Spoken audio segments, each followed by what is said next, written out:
Inamin ni Piolo Pascual, ikinagulat ng marami. Piolo, handa ng mag-asawa. Umani ng samot-saring reaksyon mula sa netizens ang revelasyon ng kapamilya-aktor na si Piolo Pascual. Tungkol sa pagkakaroon muli niya ng anak. Hindi lingid sa kaalaman ng marami na isa sa mga pinakahinahangaang hunk aktor sa bansa si Piolo. Sa loob ng maraming taon sa industriya, nananatili ang kanyang kasikatan at karisma. Dahilan upang patuloy siyang hangaan ng publiko.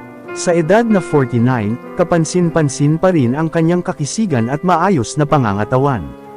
Isang patunay ng kanyang disiplina at dedikasyon sa sarili at sa kanyang trabaho. Ngunit bukod sa kanyang career, matagal na ring laman ng usap-usapan ang kanyang personal na buhay.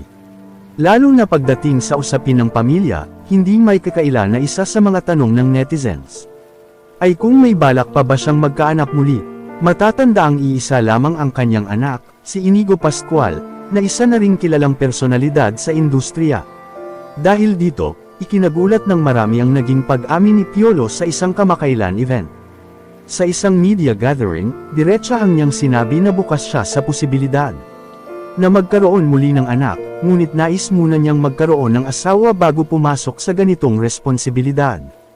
Ani Piolo, I would want to have a wife first before I have a kid. Dagdag na niya, aminado siyang kahit matagal na siyang single. May mga pagkakataon na hinahanap din niya ang pagkakaroon ng kasama. Aniya, of late, I kind of feel that you want to be able to have someone you can talk to. Just to have someone. Gayunpaman, nilinaw din niya na hindi niya minamadali ang mga bagay. Masaya umano siya sa kanyang kasalukuyang estado sa buhay at kontento sa kung anong meron siya ngayon.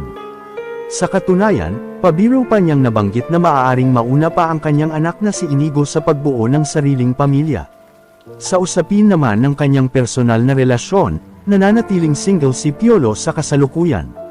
Matatanda ang huling na link si Piolo sa aktres na si Shaina Magdayaw ngunit hindi rin ito nauwi sa seryosong relasyon. Matapos ang mga kontrobersyal at high-profile na relasyon, mas pinili ni Piolo na panatilihing pribado ang kanyang personal na buhay.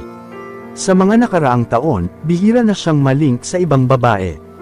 Dahilan upang mas lalong osise ng publiko kung may espesyal pa bang tao sa kanyang buhay ngayon. Sa kabila nito, patuloy niyang pinapahalagahan ang kanyang career, kalusugan, at simpleng pamumuhay ang dahilan kung bakit lalo pa rin siyang hinahangaan ng marami hanggang ngayon.